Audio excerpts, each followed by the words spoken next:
সমস্ত সমস্যাগুলোকে এখানে তুলে ধরা হয়েছে। এবং কিছু কিছু সমস্যা আছে তাদের জীবনে যেগুলো সমাধান হয় না, সমাধান সম্ভব না। শুধু এই সিনেমা নারীদের বলেই না, বাস্তব জীবনে নারীদের ক্ষেত্রেও অনেক সমস্যা আছে যেগুলো না বলা যায় লোক সমক্ষে, না নিজের চোখের জলে বালিশ বুঝে না। বালিশ আর বাথরুম এই দুটো হচ্ছে আমাদের সমাজের 70% নারী চোখের জল ফেলার জায়গা, কারণ চোখের জলটা তাকে লুকিয়ে ফেলতে হয়। এই সিনেমা যদি আপনারা বলেন গল্প কি, গল্প এটাই। এবং এই গল্প লিখেছেন আমাদের রিজু রায় এবং স্ক্রিপ্ট তৈরি করেছেন বিশ্বনাথ। এবং বাকি ক্যারেক্টারের ব্যাপারে এবং এই সম্পর্কে আর যা কিছু ব্যাপারে বলবে, এটা প্রডিউসার আমি। কারণ আমার গল্পটা মনে হয়েছিল যে গল্পটা সিনেমার উপরে সমাজের সামনে তুলে ধরা দরকার। কারণ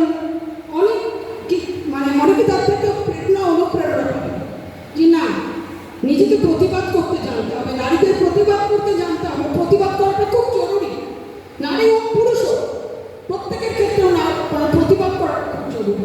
আপনি যদি চুপ করে যান আপনাকে দুর্বল ভাববে, আপনি যদি মাটির মানুষ হন সেটাকেও দুর্বলতা ভাববে।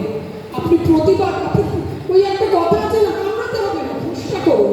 ভোসটা করা খুব দরকার, নইলে যে নরম মাটিতে বেরালো অবস্থায় আপনার ভালো মানুষের কাজ, আপনার যে ভালো মানুষ সেটাকে কেউ ভালো মানুষই বলে জানবে না, ভাববে আপনি দুর্বল, আপনি কাপুরুষ, আপনি ভীরু, আপনি একজন ভীরু নারী।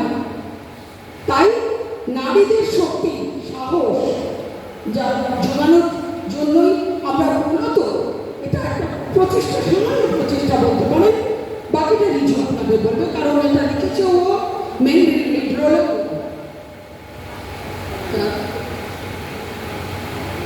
না, আমি শুধু একটা কথা বলতে চাই যে কেন এই গল্পটা লেখা হয়েছিল। কারণ হচ্ছে আমাকে কর্মজীবনে প্রচুর মেয়েদের সঙ্গে ঘুরতে হয়, প্রচুর বউদের সঙ্গে মিশতে হয়। সেখানে একটা জিনিস দেখেছি যে যখন 40 বছর বয়স যখন মহিলাদের হয়ে যাচ্ছে, তো তাদের দেখছি এমন কিছু জীবনের সমস্যা রয়েছে, সেই সমস্যাগুলো না তার বাড়ির লোককে বলতে পারে, না স্বামীকে বলতে পারে, না বন্ধু বান্ধবকে বলতে পারে। স্বামী, সংসার, সন্তান সব কিছু সামলাতে একটা টাইমে গিয়ে দেখা যাচ্ছে যে নিজের কোথাও গিয়ে একটা হারিয়ে যাচ্ছে।